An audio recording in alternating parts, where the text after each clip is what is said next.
Mr. Speaker and Mr. Speaker, first of all, let me join with my colleagues in this National Assembly in commending the Minister of Finance my colleague Bishop Juan Ejil and our Vice President, and I want to recognize the contribution he has made to Guyana, and it will take the honorable member for a lifetime before he can do anything near to our Vice President. For bringing a budget, an emergency budget, and the emergency was caused by the APNU AFC. Mr. Speaker, with all the challenges of 2020, COVID-19 pandemic, and the unnecessarily imposed 5-month electoral impasse by the APNU AFC regime that fought desperately to subvert our democratic process, the Guyanese people today are longing for relief. And Mr. Speaker, Budget 2020 have many and a lot of relief for the Guyanese people for this year. And Mr. Speaker, I want to agree with the honorable member. The APNU AFC have done a lot for Guyana. They have took away the old people subsidies for water and electricity. They have took away the cash grant for school children. They have increased land rental by 600%. They have dismissed over 7,500 sugar workers. And it gives the honorable member joy to put suffering on the Guyanese people, take away their job and destroy families. That is the honorable member was saying just now. So, Mr. Speaker, this budget, as I said, is a budget that is focused to build and ensure that we ease the burden on the Guyanese people, ease the suffering of the Guyanese people, and ease the poverty that was imposed by the APNU AFC over the last 5 years on the Guyanese people. Mr. Speaker, and I want to respond to some of the points that was made by the honorable member, and he talked about sugar. I thought the honorable member and his colleagues missed a golden opportunity to come to this honorable house, seeing what they have imposed on the Guyanese people after the March 2nd election. They would have come here and apologized to the Guyanese people and accept that they have done wrong. Instead, they are coming to this honorable and noble house and trying to tell the PPP what to do to impose more suffering on the Guyanese people. Mr. Speaker, we will not, our party, our government, we are rooted amongst the people of our country, and every single Guyanese, be it in the Rupununi, be it in the Northwest District, Crabwood Creek, Linden, every Guyanese will have benefit under our PPP civic government. Mr. Speaker, Budget 2020 reemphasizes the PPP civic government commitment to the revitalization of agriculture in Guyana. Agriculture is one of the pillars that sustain the Guyanese population and provide economic stability. And Mr. Speaker, agriculture over the years have contributed more than 20% of our GDP, approximately $70 billion of revenue agriculture has been bringing into our country. But over the last 5 years, as the honorable member mentioned just now, with those measures they have imposed on the agriculture sector, we have seen agriculture has declined over the last 5 years. And Mr. Speaker, this comes about because of the maladministration and mismanagement of this sector by the previous government. And Mr. Speaker, I want to tell you that agriculture was like a rudderless ship moving in the water without any captain. Imagine, Mr. Speaker, when I took over this sector, all the officers within this sector, they were doing what they thought was right. There was no one there to give them any guidance. There was no one there to lead them. They were doing what they felt was right. They were doing it without any policy. That's the way agriculture was under the APNU AFC. Mr. Speaker, I want to tell you that we will ensure that agriculture takes its rightful place in our country's development. And in the next 5 years, Mr. Speaker, starting with Budget 2020, we'll implement measures to promote a diversified agriculture-based economy. We'll create more jobs. And as I said, and many of our speakers over this side of the House, they have alluded that before the next 5 years, we will be creating over 50,000 jobs for Guyanese in our country. Mr. Speaker, we'll increase the income of our farmers and workers. And this will be achieved by modernizing and upgrading infrastructure, strengthening support services, robust marketing system at local and international levels, and increase Guyana's market share by tapping into the $5 billion food import bill of our CARICOM region. Mr. Speaker, I want to say what is in the budget for our farmers and the country for the year 2020, or for the next 4 months. The 4 months, Mr. Speaker, a fundamental of any government is their duty to care. And let me be clear, the APNU AFC was an uncaring government. We heard just now the honorable member talk about Gaisuko, that we pump in money in Gaisuko, that we have a political interest in Gaisuko, right? Gaisuko workers, the workers working in Gaisuko are not PBB supporters alone. Gaisuko today, Mr. Speaker, Gaisuko today, even that is why y'all are over there. Because of your policy towards the worker of Gaisuko, they voted out y'all out and y'all over there. Mr. Speaker, this is a document. I think the honorable member, Mr. Ramjatan, he would have seen this document. This is not a PVP commission of inquiry. This COI was commissioned by the previous government. This COI was commissioned by the previous government.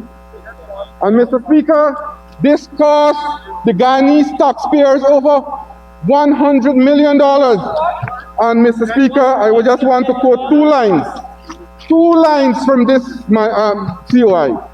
Role of the government, and it says every government has an obligation and commitment to all the people of the country. Optimal use has to be made of the resources, especially where poverty is no stranger to society. That was one of the recommendations. The other recommendation, Mr. Speaker, it says the COI does not recommend the closure of any estate at this time. This is the COI. And Mr. Speaker, the honorable member, Ms. Chandan, Vita Chandan, she was the secretary to this COI. Honorable member, yes, Ms. Chandan. Mr. Speaker, financial support in the short term will be needed, and this should be provided by the government on a timely basis. What they did, What did this? The COI. Today, Mr. Ramjatan, honorable member, is saying that we're pumping money in a black hole. Mr. Speaker, this here, you know what it says? It says here, dismissed sugar workers anxiously await reopening of estate. The sugar workers who have cried for the honorable member Ramjatan and his party over the last 3 years. Today, Mr. Speaker, today the PPP Civic is once again reopening opportunities for those dismissed workers. Mr. Speaker, I want to also quote from the newspaper, overjoyed. Mr. Ramjatan, honorable member, and his colleagues, they were enjoying the good life, where they destroy families, where they disseminate communities, where people had to go and traverse the length and breadth of our country to work, decimate. Comrade, Mr. Speaker, this is the way that the APNU, AFC, wanted to run this country. But Mr. Speaker, as I said, that before I go into the measures, I want to say what I went into the Ministry of Agriculture and I reached there. As I said, Mr. Speaker, the closure of the estate. We have seen the closure of the estate and the effect that it had on our country. This closure, Mr. Speaker, created unprecedented economic situation, depriving the economy of billions of dollars, reducing sugar production by 60%, losing nearly the same amount in foreign exchange. The honorable member said they were right-sizing the sugar industry, that they wanted to right-size the sugar industry. I had here, Mr. Speaker, at the headquarters, remember they closed 4 sugar estates, and they were right-sizing. When you had 7 sugar estates, you had 393 employees at the headquarters. And when they closed 4 sugar estates and had only 3, they increased it to 532 employees. That was the right size the honorable member talking about. Increase it by 532 employees too. And who they put? Mr. Speaker? They put friends, party members, and cronies into Gaisuku. And what they did, before they came out of government, they renewed their contract. They renewed their contract recently, not too long ago, feeling that these people will have to be there. But Mr. Speaker, rest assured that the new management of Gaisuku will right-size the head of it and ensure that our factories are operational once again.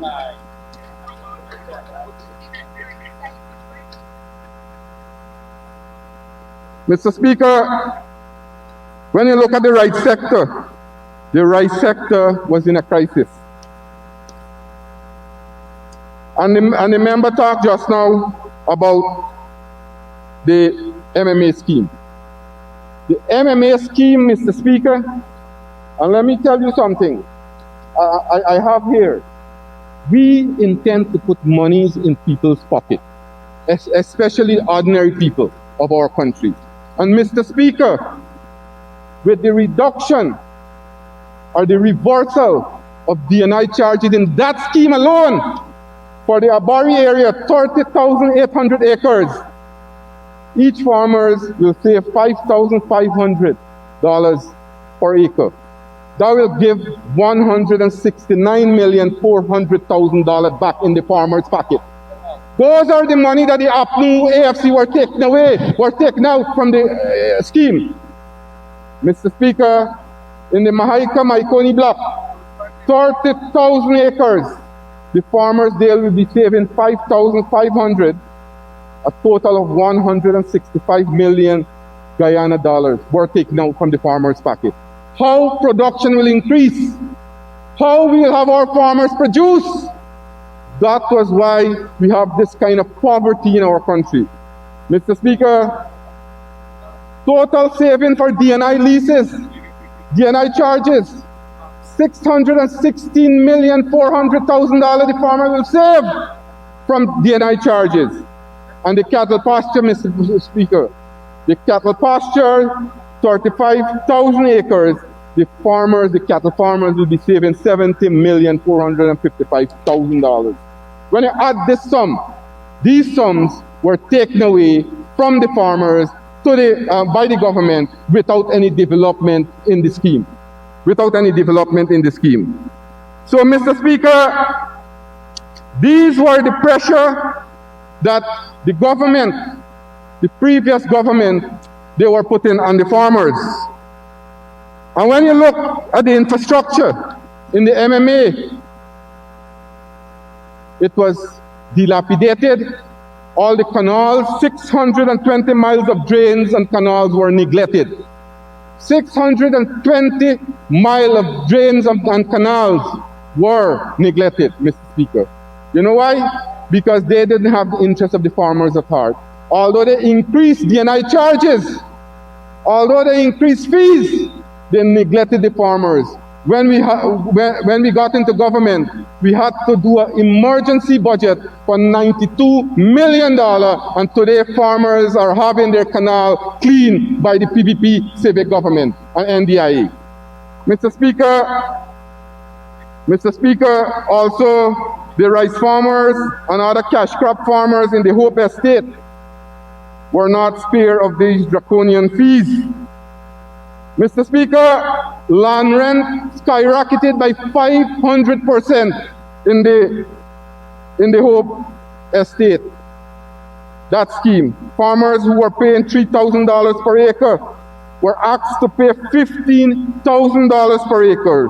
The farmer took them to court, and they won. Our own AG, Honorable Member Nandalal, worked pro bono and was able to get the farmers to go to the court and won the matter against the government. They had to stop the increase there, Mr. Speaker. Mr. Speaker, faced with high cost of production and these land rental and DNI charges, they compound the situation by adding 14% VAT on agriculture input. Mr. Speaker, fertilizer, agrochemicals, pesticides, fishing gears, and other necessary farming instruments was attracting 14% VAT. Mr. Speaker, the high cost of production reduced the farmers' competitive in the domestic and international market. The Ministry of Agriculture, ASDU, Agriculture Support Sectors Development Unit, had multiple projects being delayed, just awaiting signature from the former Minister of Finance. Mr. Speaker, further, those projects were so poorly planned and implemented that within the first few years of execution, they were in a reallocation process of the loan with development partners. Mr. Speaker, both the GLDA and NARI, our premier institutions for livestock sector and fruit and vegetable, were woefully understaffed and need resources. Mr. Speaker, the Akushi ants is always a major problem, especially in the hinterland. I was in Region 2 last Saturday and met a number of farmers from the Cameroon area, and they complained bitterly that over the last 5 years, they did not receive any help from the government in trying to eradicate Akushi ants. Mr. Speaker, every single year, the APNU AFC normally budget about $10 million for Akushi ant treatment, and there was no help to the farmers. No help to the farmers, Mr. Speaker. And Mr. Speaker, when I came back, because the head of NARI, he was there with me in Region 2, and today I am proud to say that NARI is now making their bait and they are sending it in the interior location. Our farmers will once again get help from this PPP civic government, Mr. Speaker. Mr. Speaker, the seed distribution. the seed distribution to rural and hinterland communities. This significantly affected rural agricultural development. They stop it. They stop it. Why they stop it? We will recommence that immediately. Immediately we will recommence that program so our farmers in the rural areas can have these facilities. Mr. Speaker, no new market were found for other crops. Those markets that existed were what was already there. We will revamp the new GMC capacity and build bilateral partnership for new market. And Mr. Speaker, we have started that already. I have had a meeting only recently with the Guyana Manufacturers Service Association, and they are on board with us to help us develop our market. As a result of that, we have included them on the board of directors and the new GMC board so that they can help us to plan and help us to find market for farmers' produce. Mr. Speaker, added to all of this, no agriculture census was done in the last 5 years. This would have inhibited the farmers' ability to understand the demands of the market. Mr. Speaker, since then, I have had a meeting with the FAO, and the FAO agreed to help us to conduct this census, and next year, 2021, the Ministry of Agriculture, in partnership with the FAO, will conduct an agriculture census so that we can help the farmers to know what is in the country, the number of farmers and things like that. Mr. Speaker, it was not Nari alone. Let's examine what was done at the GLDA. The duckling hatchery program has reduced significantly, and this has affected small poultry business development.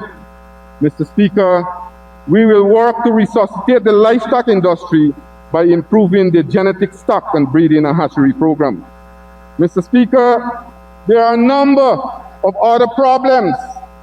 There are a number of other problems plaguing the agriculture sector, Mr. Speaker. And I can go on and tell you what are those problems. For example, in excess of 50,000 canals and drains predominantly in coastal regions were left abandoned or neglected, which has a negative impact on farming. Mr. Speaker, we will work on a phased approach to restore these canals to provide efficient service to the farmers. Mr. Speaker, the previous administration took away funding to the Water Users Association. Mr. Speaker, the water users were neglected by removing their funds. Mr. Speaker, I want to assure you, and I want to assure this honorable House, I want to assure the people of our country that as soon as this budget is passed, the Water Users Association will get their funding once again. Mr. Speaker, also there was no dam maintenance program, no program to construct farm-to-market roads. We will immediately resuscitate this program, Mr. Speaker. And Mr. Speaker, as I said, Hope Estate is in a crisis. When you look at the financial position of Hope Estate, they have less than $120,000 in the bank account. Less than $120,000. Mr. Speaker, the Fishery Department was found to have a liability of $40 million. Additionally, there is no proper system for the provision of security tracking system and other measures for fishermen to mitigate piracy. Mr. Speaker, as I said, there are a number of problems that are plaguing the agriculture sector. But I want to go on some of the measures in budget 2020. Mr. Speaker, our government will make Gaisuko profitable again. PBBC will raise the livelihood of sugar workers. Only recently we have injected $600 million to pay wages and salary for sugar workers, Mr. Speaker. Mr. Speaker, there is a giant assessment. There is a giant assessment going on because what they have done, they have neglected the factory, closed down the factories, sell out the machinery to their friends and families at peppercorn prices. Mr. Speaker, we'll have to deal with that when it comes. The commission, the joint assessment that we have put on the ground will come up with recommendation, and some people will have to face the law, what they have done with Gaisuko, Mr. Speaker. Mr. Speaker, as I said, budget 2020, we have an allocation of $3 billion for recapitalization and an additional $2 billion as required. Mr. Speaker, APNU said closure of the three estates in 2017 was concentrate on the output. They closed it to concentrate on the output of Albion, Blaymont, and Iflot to produce annually 147,000 tons of sugar. Mr. Speaker, this is the production. In 2015, when the PDP came out of government, Gaisuko was on the path of recovery. Gaisuko was on the path of recovery. Let me tell you, I will use figure, Mr. Speaker. I will use figure. Mr. Speaker, I can remember vividly in the budget debate of 2015. The budget debate of 2015, the honorable members over there, they were in government and they took the credit for the increase in production. They said they have turned around Gaisuko. They have said they have turned around. You know what they did?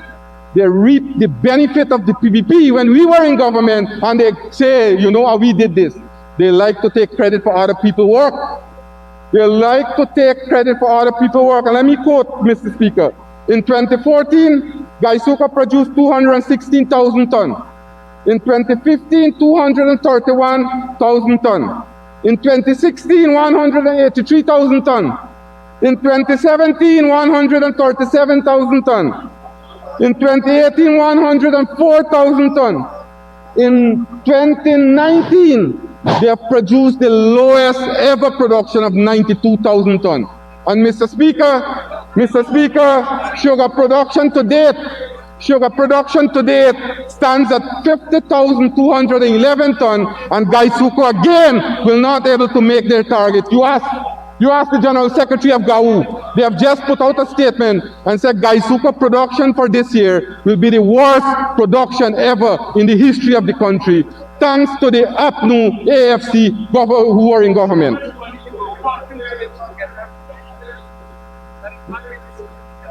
Mr. Speaker, you know something? The honorable member talk about pumping money in a black hole, that bailing out an industry. And Gaisuko is the largest, or was the largest single employer of people in our country. The government job is to have to create jobs for its people. The government has to take care of its people. Mr. Speaker, the United States, I want to quote here, Mr. Speaker, as the honorable member was quoting just now, that the United States President Donald Trump wants to take away all the gain that was made under President Obama. Well, I want to say that the U.S. Department of Agriculture expended about $22 billion in 2019 and spending another $37 billion in 2020 in subsidies to farm businesses. What is wrong to bail out an industry? And Gaisuko is not about sugar alone. Gaisuko is beyond the balance sheet. Gaisuko play an important role in our country. When you look at the social aspect that Gaisuko has been playing, Mr. Speaker, you had 16,000 workers and their family directly depend on Gaisuko. You had another 80,000 persons the indirect involvement. And Mr. Speaker, when you look at the DNI improvement, the health improvement, and all those things that Gaisuko was taking care of, health, DNI, recreational facilities, and because of Gaisuko, we had Rohan Kanai came out of Guyana. Because of Gaisuko, we had Basil Busha came out of Guyana. That was the role Gaisuko was playing, an all-wrong role, Mr. Speaker. But when you narrow mind, when someone is narrow-minded, when someone wants to take revenge and say that use politics to discriminate and punish people, then the APNU AFC used that to punish the sugar workers of our country, Mr. Speaker. Mr. Speaker, they have destroyed whales. They have destroyed Wales Estate, and because of their destruction, we cannot bring back Wales how it was. So what we have done, we will be creating a Wales Development Authority. And Mr. Speaker, the authority will work with former sugar workers and others from the Wales catchment area to set up agriculture value chain, which will utilize agriculture production. Mr.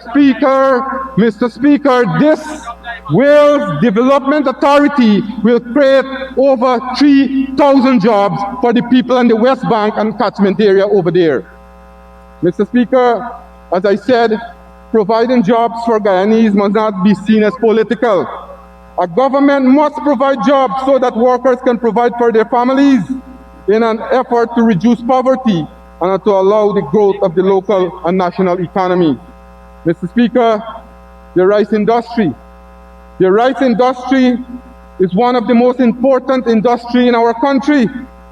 It contributes 20% of agriculture GDP.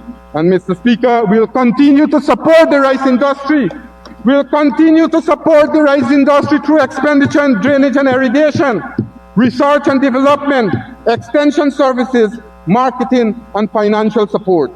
And Mr. Speaker, as I said, and as the honorable member in his budget presentation, rice is not a private business, it's a Guyanese business. And we'll continue to spend in rice, so rice will create jobs for Guyanese, Mr. Speaker. Mr. Speaker, I would like to continue to hear you, so could you ask someone to move Mr. Speaker, an could I extension? kindly ask that the honorable member be given 5 minutes to complete his presentation? Thank you, Honorable Minister. Honorable Minister of Agriculture. Thank you very much, may Mr. continue. Speaker. And Mr. Speaker, as I said, that we will see a reversal of all the increases, land rental, DNI charges, and other fees that were measures, harsh measures that were imposed by the APNU, AFC, and this sector. And Mr. Speaker, I want to once again say that we will engage the farmers' representative once again so that we can work together to improve, and that's the RPA. The RPA was starved of funding by this government. This government tried to destroy the RPA, but the RPA is resolute, and they will continue to work with the government to ensure that our farmers' interests are taken on board. Mr. Speaker, we will expend for this year 112.9 million have been allocated for the maintenance of dams, drainage and irrigation for the farmers in the MMA area.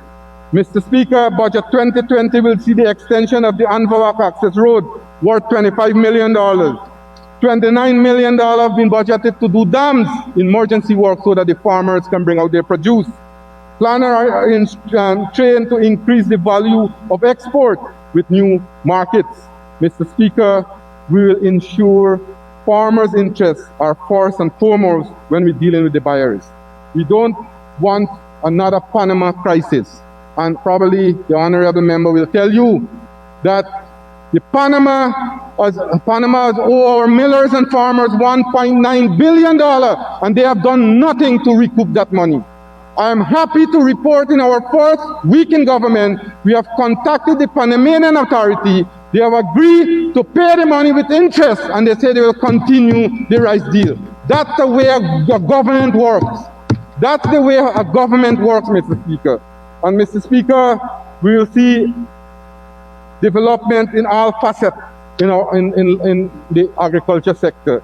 The agriculture sector will improve other crops, fisheries. We have budgeted large sums of money, Mr. Speaker, large sums of money to ensure that we take out this sector from the crisis that they have found themselves in. We will ensure that our farmers' interests are taken first and foremost, because they have neglected. They were waiting for oil money, closing down all the sugar estate, and they say, wait, oil money will be coming on stream. Oil money will be coming on stream. So that was their whole intention, getting the oil money, so that the corruption, squandermania can continue. Mr. Speaker, Budget 2020 will inject $60 million in the Hope Coconut Estate, 88% increase in the Hope Coconut Estate. Remember, I just reported that they had only $120,000 in their account. after this budget, hope Coconut Estate will have $60 million. And furthermore, Mr. Speaker, special incentive will be available for planting of corn and soya beans. Because when we import these things in the country, it takes a lot of foreign exchange. 24 million US dollars we have been spending importing these things. We hope to reduce this in the next 5 years so that we can give incentive to our farmers to go in this form of production. Mr. Speaker, we will give tax concession and investment in agro-processing facilities, cold storage, and packaging. That is reported, or that has been reported in the budget, Mr. Speaker. Mr. Speaker, for 2020, the GMC, we have allocated $236 million to do support institutional market arrangement, strengthen value chain, work with farmers to be in compliance with quality standard and food safety system, expand new high-value processed market for Guyana.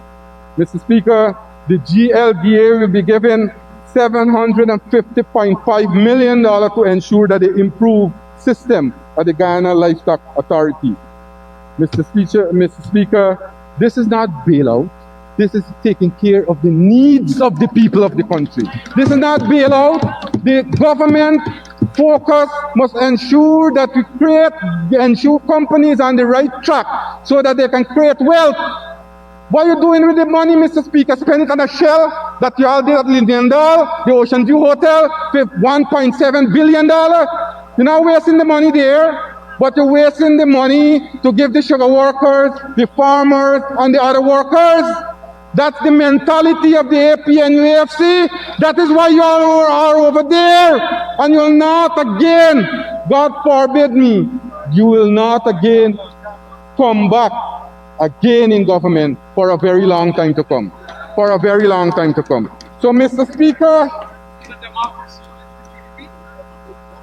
as I said, you all don't talk about democracy because you all was trying to steal the democracy of the Guyanese people. Mr. Ramjatan, honorable member, and his colleague, they were trying their utmost to steal the... Mr. Speaker, in conclusion, I want to say that the Ministry of Agriculture will be more proactive than reactive, like what the APNU AFC used to do. We will ensure we take care of the needs of the farmers. We will ensure that we take care of the needs of the workers. And once again, Mr. Speaker, we will create wealth. We will ensure that every single citizen of our country enjoy the wealth and benefit of the country. Not because you are living in Linden or living in Port Brown, you will get different treatment. We treat everyone equally. The philosophy of the PPP Civic is to treat every single citizen equally, and we'll continue to do that. We'll continue to ensure that we create wealth so that we can take out our people from poverty. We can take out our people from the misery that was imposed by the AP and AFC. Mr. Speaker, Budget 2020 is the first step in the right direction to change the course of the development of Guyana so that we can ensure our people's interests are taken on board. With this, Mr. Speaker, I commend this budget to the Honorable House. Thank you.